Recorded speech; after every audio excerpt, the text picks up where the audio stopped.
Like, goddamn. I need to finish this today. This game has been haunting me since... I should check that, but definitely since 17. What time did this start around? This started around the same time. This was the end of Scribblenauts, which was forever ago. Have I really been working on this since I beat Scribblenauts? Because I was saying, oh, Scribblenauts, you know, I'm gonna get a nice violent game to replace Scribblenauts. It's too happy. And then this showed up, because I remember Nathan commenting, saying, it's funny how I said nice violent game with death and guns was gonna replace it, and I go for Edgeworth. Which, in my defense, this is a pretty violent game with dark themes and guns all about. So, technically I was correct. Still, though, like, Scribblenauts was forever ago. Like, wow. Alright. If it's really that long ago, holy shit. I might be coming up on close to a year here, but I've been playing the same game. Ugh. Horrid thought. Knightley and Dogen both communicated through a certain individual. Dogen, where the letters had reached you, they were in Braille, of course. So Knightley boy's letters must have been transported by the same person as well. Oh, then that somebody must be the mastermind behind this case. You're saying there's someone else who's the mastermind behind this case? Then who the hell is it? I'm with Lang on this one. We're running out of people. Is it Dogen, or not Dogen's son, Gustavia's son? Is it to kill her?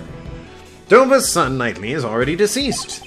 In that case, there is one more youth that we should consider to be the mastermind. You mean Dame Gustavia's son. But who the heck is he? If Knightley is Dova's son, then Gustavia's son must be...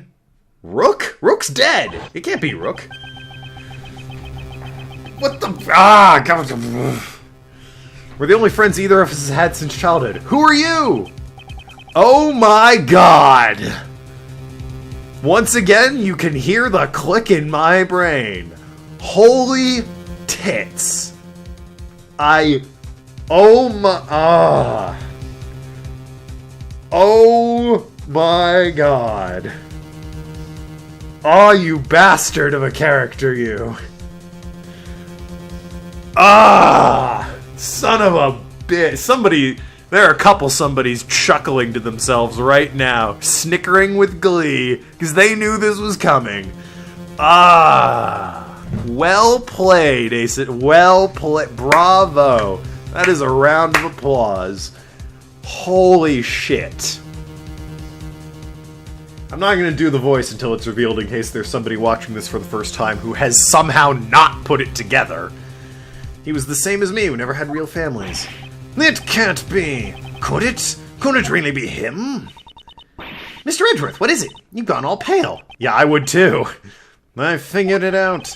The identity of the mastermind who's been controlling this case from the shadows. What? Who in the world is it? I don't want to believe it myself, but it is somebody we know quite well. The mastermind is, you. You son of a bitch, you. Take that! The mastermind behind this case sent a letter to Jill Crane which deceived Blaze. Furthermore, he kidnapped John and eavesdropped on us. However, all of his actions... The one I have not been able to get out of my mind.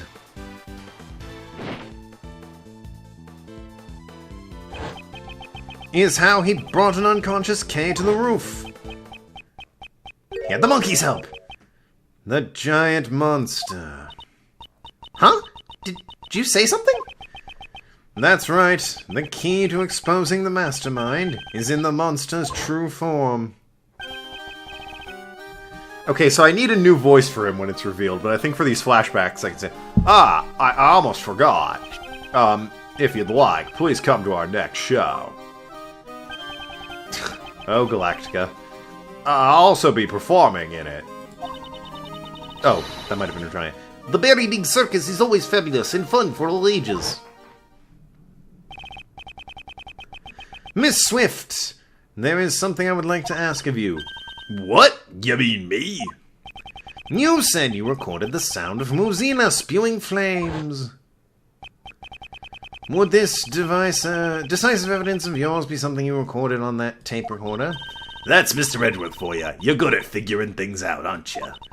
It's the sound of Mozilla spewing out fire. This place nearly became a sea of flames. That's right. I ain't actually seen it with my own eyes, though. Could you let us listen to the tape? Sure thing. There we go. This sound, it's as I thought. So it seems that my reasoning was correct. The true nature of the monster and the mastermind. All of my logic is coming together. Miss Hart, you said you captured a giant eye on film, did you not? Sure did, right here in this photo. But we cannot confirm it like this. Detective Gumshoe! Yes, sir. Lend us your film analysis device. Okay, but, what do you want to analyze, sir? This photo, please. I'm on it. Is there a new clue in this photo? Oh, let's zoom in. No, I don't see anything. Let's check this ladder. Gosh, no. Maybe down here in the corner? Look at that mannequin crotch. Yes, sir. How about this corner? Gosh, I'm missing something, but what could it be? Wait a moment! That's got too much of a bust on that mannequin. This is... See? Ain't the Mozilla eye right where I said it would be? I see. I have finally grasped the true form of the giant monster that is being controlled by the Mastermind.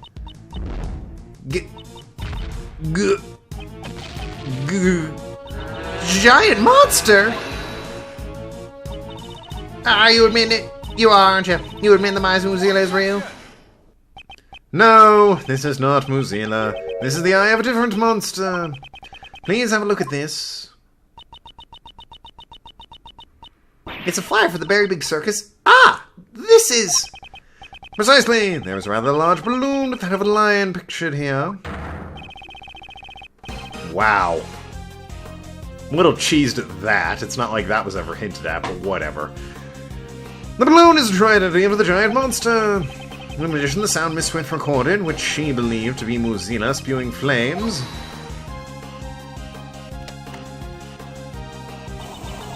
Mr. Prosecutor, don't tell me you're gonna say something that'll shatter my dreams of a scoop. How is this not the biggest scoop of your life? Hot air balloons fly by using burners to heat the air, right? Precisely, Detective. The Mastermind used this monster of a head, to bring Kay to the rooftop of the Grand Tower without using the elevator. Wouldn't that mean the Mastermind is someone connected with the circus? He's a member of the circus, Knightley's friend, and Dane Gustavia's son. Who'd have thunk it? An apprentice beast tamer. He's no amateur.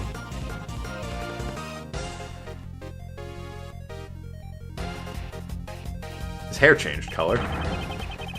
For the beast he has tamed is none other than this entire case. Simon Keyes! He is the mastermind behind the whole incident. My God. That really got me. I was not prepared for that. Mr. Keyes was really behind it all?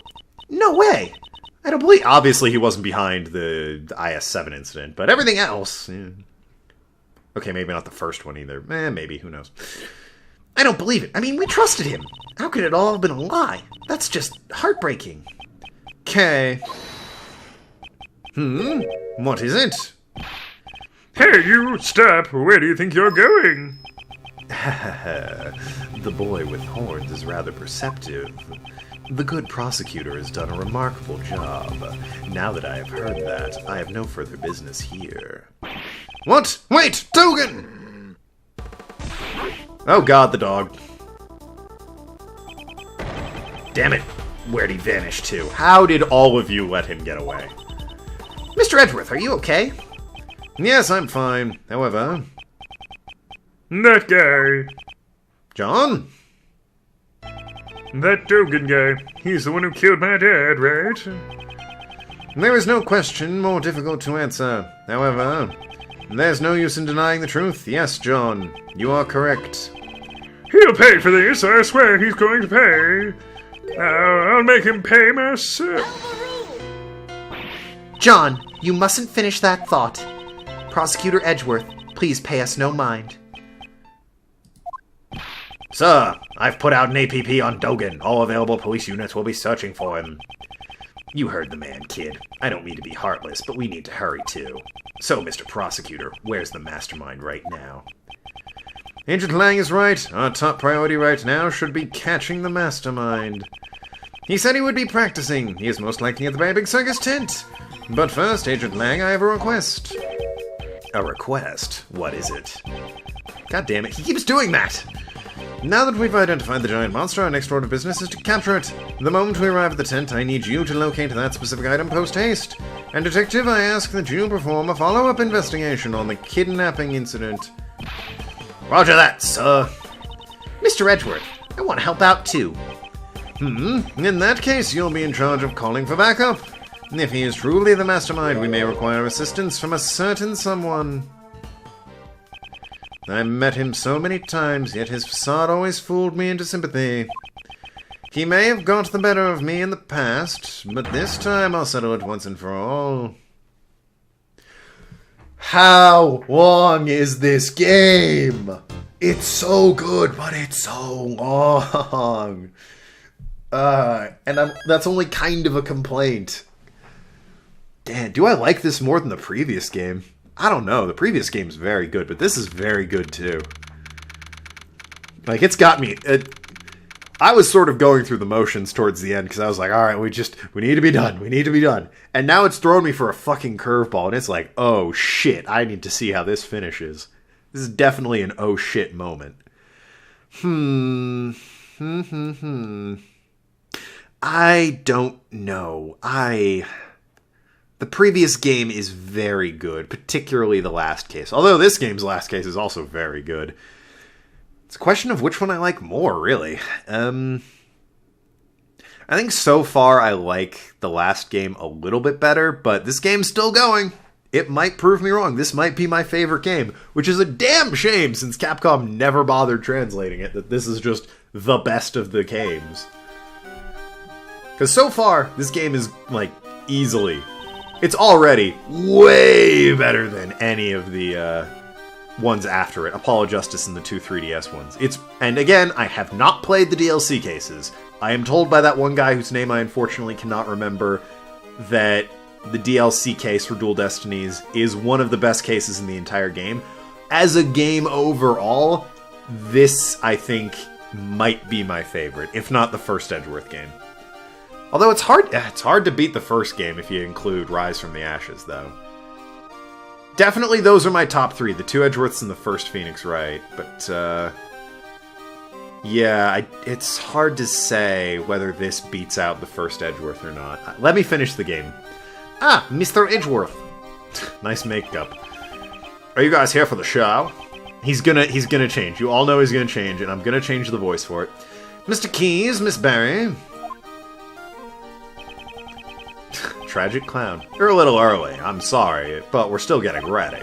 But I'm so happy you came. You remember our promise. Yes, I remembered. You asked us to come and see the show when you gave me this. I'm so happy you came. Please enjoy yourselves. I'm sure my performance will surprise you, Mr. Edgeworth. Your performance has already surprised me, Mr. Keys. Oh, fuck. Well, you caught on a bit quicker than I would have preferred. But he hasn't performed yet. Regina, please have a look at this photo. Is this the balloon? Is this balloon the property of the Very Big Circus? Ah, it is. Did you see it flying around somewhere? It's highly likely that... Did no one see this? Like, seriously, I really feel kind of gypped about that. Somebody could have mentioned that they saw a balloon or that the balloon existed. Like... They pulled that one a little out of nowhere, but mixed feelings about that. I'm not saying it's complete bullshit. I don't think that's particularly fair, either. Then again, it's not like they asked us to solve it ourselves. They sort of just told us. I don't like it. I'm not going to say it's complete bullshit, but I'm not a fan of it, certainly. It's highly likely this balloon was used by the culprit in the case we are investigating. Huh? Huh? Who's in charge of the balloon? Well, that would be Simon, but are you saying? What could his voice be? You figured it out. Sure, why not? Mr. Keys, you flew this balloon in the middle of the night, did you not? I do occasionally practice alone at night. I'm not much of a pilot, though. I'm a little clumsy. Actually, I think I think that's a bit more sinister, actually. So, for practice, you'll do something as challenging as flying a balloon at night? Wouldn't that be rather difficult for someone who is clumsy and not much of a pilot? Then, what do you think I was doing, Mr. Edgeworth? Yeah, that's actually a little creepier than just giving him a sinister voice. Just suddenly it's lost all of the dude bro quality. Ugh. You brought Kay to the roof of the Grand Tower in order to frame her for the murder of Jill Crane. How did he know that was going to... Never mind. Not a single security camera recorded Kay using the elevator. Therefore, the only way she could have gotten up there was through flight. Then the only one who could have flown her up there was you, Mr. Keys. No way, Mr. Edgeworth. How could you say that? That's not all. You drugged John at the garage to pick up and kidnapped him. Wasn't that why you were late when you came to watch the trial of Patricia Rowland? No way. I have no idea what you're saying. There's no way I can do things like that. Please believe me, Mr. Edgeworth. Please. I wanted to believe you. However, you have broken that trust yourself. That's horrible. Why would you say that? Didn't you once say that you would trust me? That you'd believe in me? Don't worry about that. We're your allies. That's because we're like birds of a feather, right, Mr. Edgeworth? Birds of a feather, I suppose that's true. We have sufficient information about your past. I doubt you had a motive to kill Knightley. Rather, you are probably the most affected by his death. And I doubt someone as timid as you could work up the courage to murder somebody.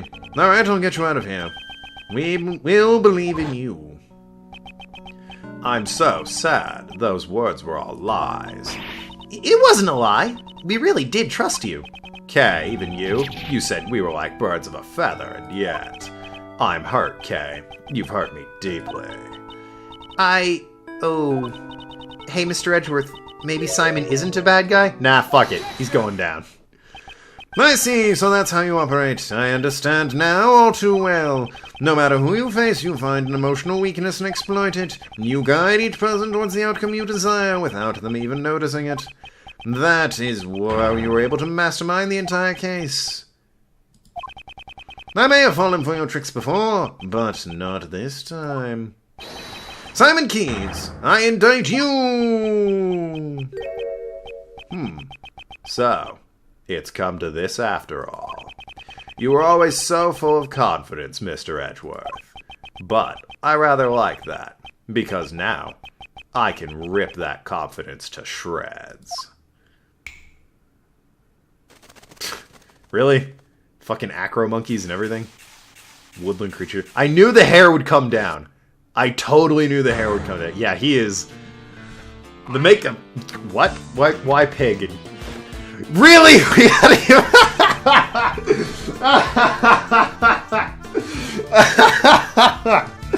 Oh, they gave him the fucking cat and everything. Oh my god. Yeah, this game's my favorite. Oh, that's as good, if not better, than fucking Matt on guard pulling out the brandy in the middle of prison and, like, swirling it around. Like, holy shit, that's amazing. That's fantastic. And the outfit makes it worse, actually. It is far more sinister. Maybe he should have a different voice. Let me try some things out here. Well, the case is almost over, or the episode's almost over. Oh, this is amazing. That's so good. Literally any complaint I had with this game about pulling shit or me misinterpreting and calling bullshit, fucking, I forgive it. This is just... Oh, this is delightful. This is so Bravo, Capcom, and whoever worked on this. I can't remember. Bra-fucking-bo. This is outstanding. Beautiful. Well, I'm gonna end the episode here. I'll work on some voices, but, yeah, you'll know in the next episode whether or not it's just the voice I've been giving him, but a bit more sinister, or if I've given him a new voice entirely. So, talk to you later, Shrewd Negotiator. See you around Askland. I'm still going with this. Despite it's really working my voiceover, I'm not gonna lie. But, yeah, I need to get this done. It's been... I'm gonna check on YouTube when the first episode went up, because holy hell, I've been at this forever. Hold on. I've been rotating some of my saves around. Let me see. Yeah, I've been at this at least since September, and that was... No, that was the time I recorded. I'm gonna save right here, just for a new save slot. Oh my god. Right. See you in the next episode.